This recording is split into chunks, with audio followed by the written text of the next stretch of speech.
آج میں ایک اور ہی طرح کی بات آپ کے ساتھ شیئر کرنا چاہ رہا ہوں. میں ٹین ایج سے سنتا آ رہا ہوں اور بے شمار جگہ پہ یہ میں نے پڑھا بھی ہے کہ مسلمانوں، عالم اسلام کا کہہ لو آپ، پاکستان کا، کہ ہمارے ہاں لیڈرشپ کا قحط ہے. ہمیں اچھے لیڈر نہیں ملتے. لیڈر بیسیکلی کرتا کیا ہے؟ لیڈر نیشن بلڈنگ کرتا ہے.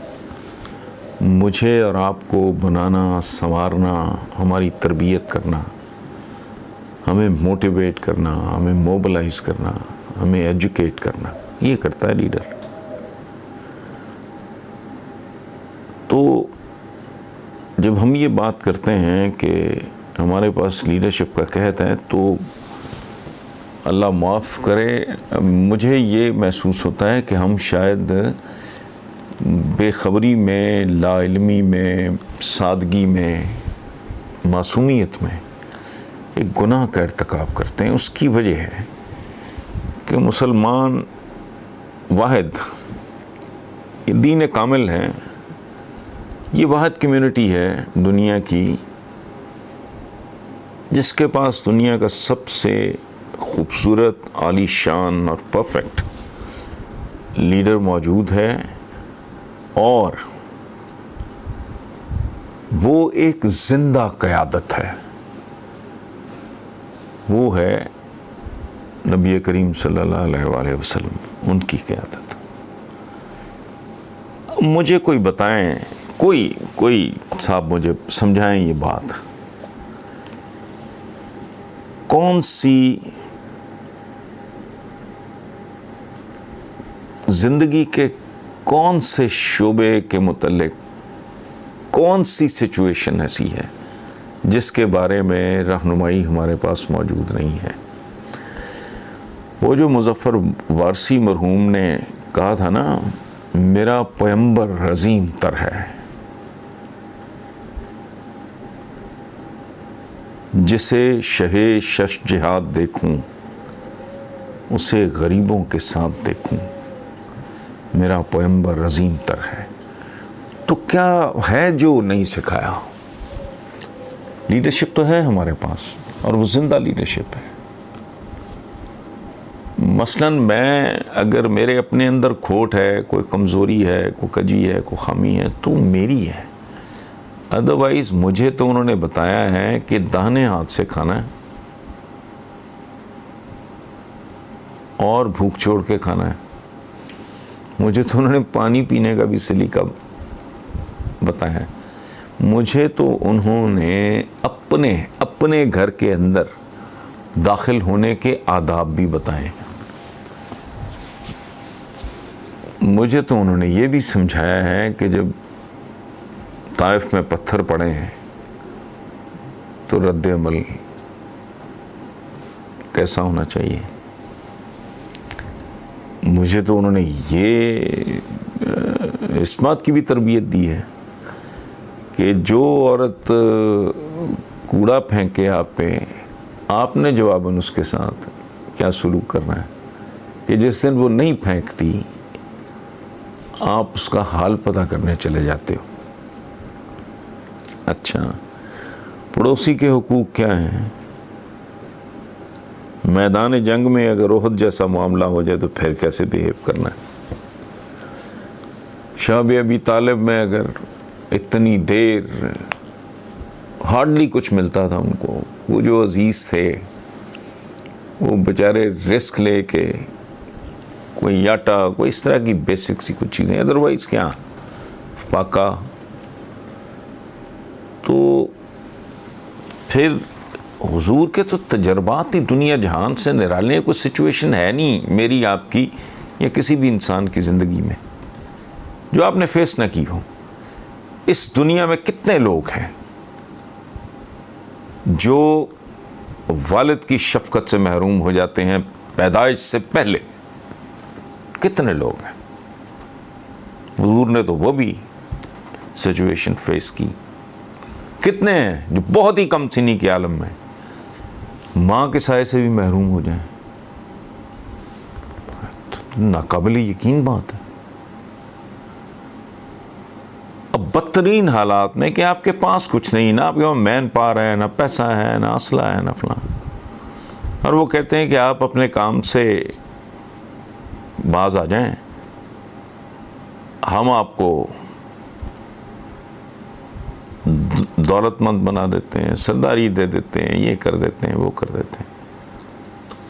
کون ہے اس دنیا میں جو ان حالات میں اتنی بظاہر ذوف کے عالم میں کہے کہ میرے دائیں ہاتھ پہ چاند اور بائیں پہ سورج، یا دائیں پہ سورج بائیں پہ چاند رکھ دو تو میں یہ اچھا. انہوں نے ہمیں بتا دیا کہ صفائی نصف ایمان ہے. اگر ہمارے گلیاں محلے گندے ہیں، اگر ہم خود گندے ہیں، اگر ہماری نیتیں گندی ہیں، اگر ہماری نظریں گندی ہیں، اگر ہمارا چلن گندا ہے، تو ہم کیسے کہہ سکتے ہیں ہمیں لیڈر نہیں ملا؟ ہمیں تو کائنات کے سب سے عالی شان لیڈر نے بتایا، بار بار بتایا کہ صفائی نصف ایمان ہے. اور یہ صفائی روح کی بھی ہو، آنکھ کی بھی ہو، اعمال کی بھی ہو، گھر کی بھی ہو، محلے کی بھی ہو، شہر کی بھی ہو. اچھا، انہوں نے تو کہا تھا کہ جو ملاوٹ کرتا ہے وہ ہم میں سے نہیں ہے، جو کم تولتا ہے وہ ہم میں سے نہیں ہے. تو کون سی ایجوکیشن ہے؟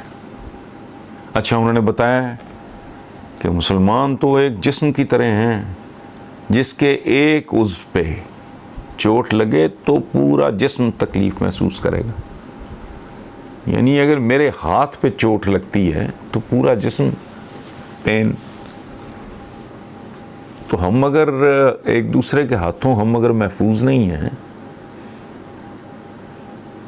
تو اس کے لیے لیڈرشپ ضروری تو نہیں ہے یہ عمران خان یا یہ نواز شریف اور یہ باسف زرداری اور یہ بلاول، یہ تو نہیں لیڈر.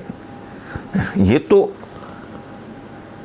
ٹکڑوں میں، پیچز میں، یہ تو آنے جانے والے لوگ. ریالٹی تو ایک ہے. مسلمان کی زندگی میں تو ایک ریالٹی ہے، ایک رب ہے، رسول ہے، ان کی سیرت ہے، قرآن ہے. ختم ہو گئی بات. تو کیا چاہیے مجھے؟ کس کی ضرورت ہے؟ آپ نے کہا دیکھو یہ اس موجودہ حکومت نے یہ بات کی شجر کاری کرو، یہ وہ بہت عالی شان. تو حضور تو صدیوں پہلے کہہ گئے کہ درخت لگانا صدقہ جاریہ ہے. اب آج آپ کے ڈاکٹر صاحب کو بتا رہے ہیں کہ یار ٹھوس کے نہ کھایا کرو جانوروں کی طرح. بھوک تو کب سے کبھی بھوک باقی ہو تو اچھا. مجھے آپ میں سے کوئی ایک ایسی سچویشن بھیجے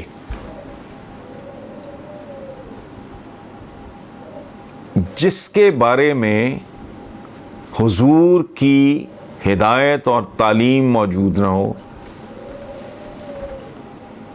بتائیں مجھے. اب میں کو پیشہ ور مولوی تو قطعاً نہیں ہوں، بالکل ہی نہیں ہوں. ٹھیک ہے، نہ میرا حلیہ نہ میں تو اس طرح میں تو کہیں امامت نہیں کرتا. اور یہ تو میں یہ بات ایک اصول کی بات کر رہا ہوں، یا تو ہے یا نہیں ہے. ہم کہتے ہیں کہ حرمت رسول پہ جان بھی قربان ہے. وہ میری 2 ٹکے کی جان لے کے کیا کرنا ہے؟ میں اگر یہ کہوں، میری تو والدہ فوت ہو چکی ہیں، والد بھی، لیکن میں ویسے بات شیئر کرنے کے لیے، سمجھانے کے لیے بات کر رہا ہوں کہ اگر میں کہتا ہوں کہ مجھے اپنی ماں سے بڑی محبت ہے، جی اچھا، لیکن میں نے بات کوئی نہیں ماننی ان کی. میں اپنے والد کی بہت عزت کرتا ہوں، بات میں نے کوئی نہیں ماننی ان کی. تو یہ پھر دیکھنے والا کیا سوچے گا؟ مجھے منافق کہے گا، کیا کہے گا؟ جھوٹا کہے گا.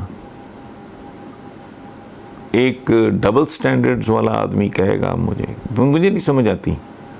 اگر مجھے کوئی اور آدمی نظر آئے جو کہے ماں سے بڑی محبت، اور مجھے پتا ہے کہ ماں باقی کسی ایک بات پہ بندہ عمل نہیں کرتا تو اچھا، اس لیے یہ کہنا میدان جنگ میں کیسے بیہیو کرنا ہے، حالت امن میں کیسے بیہیو کرنا ہے، مجھے کوئی سچویشن ایسی فقہ آ جائے کیا کرنا ہے، سفر درپیش ہو. ذرا تصور تو کریں اس زمانے میں ایک غیر معروف رستے کے ذریعے مکہ سے مدینہ سفر کیسا ہوگا، دوست کیسے ہوں گے، بچوں کے ساتھ رویہ کیسا ہوگا، بیٹیوں کے ساتھ رویہ کیسا ہوگا، کوئی کسر تو چھوڑی نہیں. سو ہمیں بنیادی طور پہ یہ شکوہ زیب نہیں دیتا کہ ہمارے پاس قیادت کا قحط ہے. نہیں، زندہ قیادت موجود ہے، باقی ہے آپ کی مرضی جیسی آپ زندگی گزارنا چاہیں. لیکن یہ شکوہ بنتا نہیں، مسلمان کو زیب نہیں دیتا کم از کم کہ جی لیڈرشپ. باقی ہاں سبحان اللہ الٹیمیٹ بات، کوئی چور چکار کو خائن کو بددیانت کوئی ڈکیت آ کے بیٹھ جائے ہمارے سروں پہ تو بتایا نہیں کیسے کرنا ہے. جیسی قوم ہو ویسے حکمران ان پہ مسلط کر دیے جاتے ہیں. سادی سی بات ہے.